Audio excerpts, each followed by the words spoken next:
अस्सलाम वालेकुम। Welcome to learn with Hamid Raza. आज का हमारा टॉपिक है बॉर्डर्स और जो उनकी डेट है हम वो आज देखेंगे।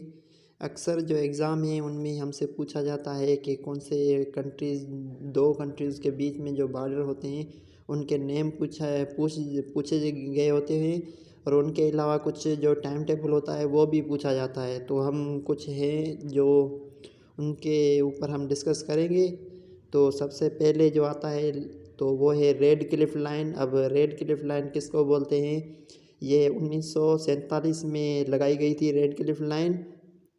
और पाकिस्तान और इंडिया के बीच में जो लाइन है उसका नाम है रेड क्लिफ लाइन और ये 1947 में लगी थी। उसके बाद हम आते हैं ड्यूरेंट लाइन पर और ये जो ड्यूरेंट लाइन है ये जो है 1893 में ये लगी थी और ये लाइन जो है पाक और अफ़गानिस्तान के बीच में थी। अब ये दोनों जो हैं बॉर्डर्स हैं, तो इस बॉर्डर का नाम जो है वो ड्यूरेंट लाइन होगा अफ़गानिस्तान और पाकिस्तान का। और ये जो था बॉर्डर ये 1893 में लगा था। उसके बाद हम देखते हैं MC मोहन लाइन। अब MC मोहन लाइन जो है ये जो है चाइना एंड इंडिया, तो ये चाइना और इंडिया के बीच में जो लाइन है तो उसका जो नाम है MC मोहन लाइन। और उसके बाद हम देखते हैं हेंड्रिंगबर्ग लाइन। अब हेंड्रिंगबर्ग लाइन जो है वो जो है जर्मनी और पोलैंड के बीच में है। तो अब यहाँ से लेकर जो हेंड्रिंगबर्ग जो लाइन है यहाँ से लेकर कुछ 5 से 4 लाइनें आएंगी जो वर्ल्ड वार 2 के मुताबिक जितनी भी कंट्रीज़ लड़ी थी तो उनके जो भी बॉर्डर्स वगैरह जो लगे थे वो सारे 1945 की ड्यूरेशन में ही लगे थे। तो आप ये बात ज़हन में रखना, फिर आपको ये समझ में आएगा। क्योंकि 30 मुल्कों के अंडर जो था वर्ल्ड वार 2 जो लड़ी गई थी तो उस हिसाब से जो था ये सारे जब सेट हुए, जब ऑर्गेनाइजेशन UNO बनी तब ये बॉर्डर बने थे। तो आप फोकस करना तो आपको इंशाल्लाह समझ में आ जाएगा। तो अब जो हेंड्रिंगबर्ग लाइन है ये जर्मनी और पोलैंड के बीच में लगी थी। ये सारे जो भी इलाके हैं वो तकरीबन एशिया के उसके होंगे, यूरोप के होंगे। तो आप ये बात कंसीडर करना।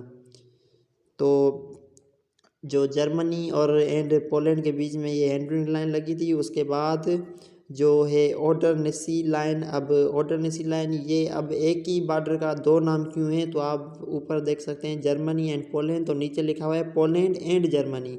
तो पोलैंड और जर्मनी, तो पोलैंड वाले जो हैं तो वो इसे ओडरनेसी लाइन बोलते हैं। तो इस हिसाब से तो उसके बाद हम देखते हैं तो है मैगिनोट लाइन। तो मैगिनोट लाइन जो है ये फ्रांस और जर्मनी के बीच में लगी हुई है। तो उसका फ्रांस और जर्मनी के बॉर्डर का नाम है मैगिनोट लाइन।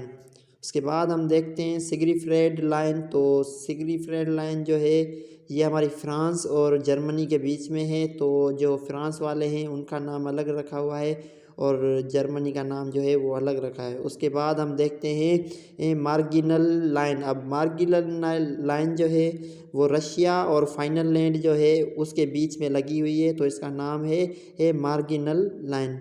इसके बाद हम देखते हैं, मैं टॉप पर कर लेता हूँ ताकि आपको समझ में आ जाए कि मैं कौन सा पढ़ रहा हूँ। तो अब आ जाते हैं हम, एक्सक्यूज़ मी। तो उसके बाद जो है हम आ जाते हैं मलेशिया और उसके बाद जो है सियालकोट मशीन लाइन, रशिया और फाइनलैंड। तो हम यहाँ पर आ जाते हैं नंबर 10 आप देख सकते हैं। नंबर 9 हमने देखा कनाडा और जो है मार्गिनल लाइन हमने देखी रशिया और उसके थी ये 8वें नंबर पे। और 9 नंबर पर जो हमारा है मेडिसन लाइन। तो ये जो मेडिसन लाइन जो है ये Canada and USA, United states of America. तो अमेरिका और कनाडा का जो बॉर्डर है और दुनिया का लॉन्गेस्ट बॉर्डर भी यही है मेडिसन लाइन। उसके बाद हम देखते हैं वर्किंग बाउंड्री। अब ये जो नंबर 10 जो है वर्किंग बाउंड्री ये जो है पाक, सियालकोट और जो ऑक्यूपाइड किया गया था कश्मीर की तरफ से। तो ये भी आप जहन में रख लेना। नंबर 10 पर जो है वर्किंग बाउंड्रीज़ को कहा जाता है जो ऑक्यूपाइड किया गया था बाय द कश्मीर की ज़रिए से। जो अब आज़ाद कश्मीर एंड अब नंबर जो है 12 जो है वो इंटाइटी बाउंड्री लाइन। अब ये जो बाउंड्री लाइन है ये इस लिहाज से लाइनें हैं जो मतलब कि दो कंट्रियों में अगर बीच में बॉर्डर है तो हर एक दोनों कंट्रियों के अपने अपने बॉर्डर होंगे। तो इस लिहाज से हम पाकिस्तान का जो बॉर्डर है वो पाकिस्तानी अलग होगा और जो इंडिया का है वो अलग होगा। तो इसके बीच में जो मुफासला होता है 20 फुटों का, 20 फुट, 25 फुट या 30 फुट तक जो होते हैं वो इलाका होता है। तो उसमें जो बीच वाला स्पेस होता है उसको ही हम ये कहते हैं बोस्निया एंड, और जो है इनका उनको ये अनटाइडी बाउंड्री लाइन कहा जाता है। तो ये बोस्निया एंड हेरगो हर्जिगोविया की बीच में ये लाइन है। उसके बाद हम देखते हैं नंबर जो है नंबर 13 पर जो है हमारा वो है सेवेंथ पैरेलल लाइन। अब ये जो सेवेंथ पैरेलल लाइन जो है, अब ये हमारी जो है north Vietnam and south Vietnam के बीच में है। उसके बाद हम देखते हैं 24th।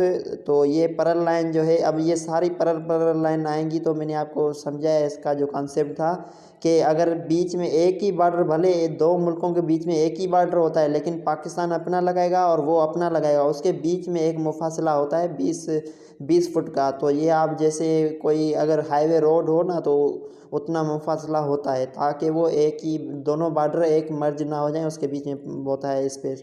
तो उसको पैरेलल लाइन कहा जाता है। तो ये जिनों की लगी थी तो वो जो था वो भी अलग था। पहले तो एक लाइन लगी, उसके बाद जब दूसरा टाइम आया तो उन्होंने अलग अलग अपनी लगाए। तो जो मेन लाइन है उनको तो मेन लाइन ही कहेंगे, लेकिन जो मना कि अलग से पैरेलल लाइन लगी हुई थी तो वो जो है सेकंड लाइन हो जाएगी। हर मुल्क की अपनी अपनी होगी, एक ही बॉर्डर पे दो बॉर्डर होंगे हर मुल्क के अपने। तो ये जो है 24, अब जो है 24 जो है वो फोर्थ पैरेलल लाइन ये इंडिया एंड पाकिस्तान के बीच में जो लगी थी वो थी। तो उसके बाद जो है अब जो है नंबर 15 पर जो है वो है 22 पैरेलल लाइन। ये पैरेलल लाइन जो है सूडान और इजिप्ट के बीच में, और मेसन डाइक्सन और लाइन। अब ये जो मेसन डाइक्सन लाइन जो है ये मैरीलैंड और जो है पेनसिल्वेनिया के बीच में जो लगी थी। उसके बाद जो है 26 जो है पैरेलल लाइन ये Africa and Australia, south America इनके बीच में लगी थी।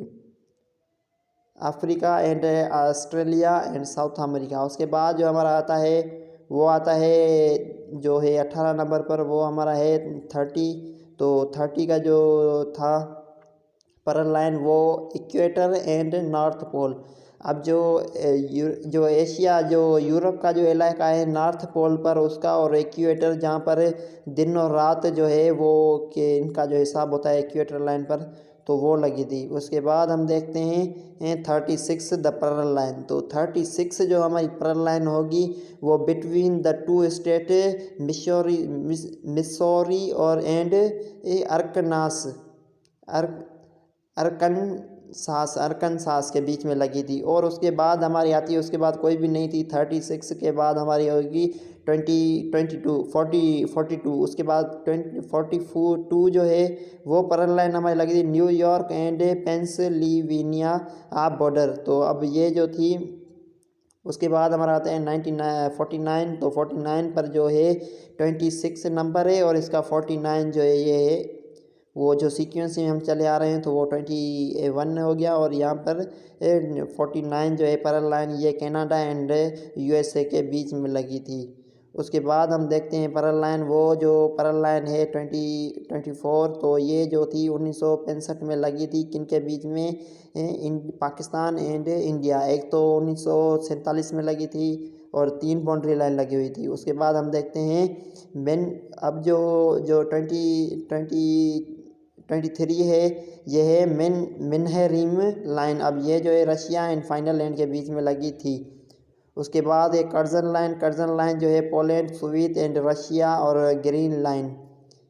ये जो थी पोलैंड एंड स्वीट रशिया, ये कर्जन लाइन जो थी ये लगी थी। ये कर्जन एक ब्रिटिश मैन था, उसका नाम था। उसके बाद हम देखते हैं ग्रीनलैंड। ग्रीनलैंड बहुत फेमस भी है। तो ये जो है between Israel and neighbours Jordan, Egypt, Syria, Lebanon. अब तो ये जो थी 4 से 5 कंट्रीज़ हैं, इनके आप नाम याद कर लेना।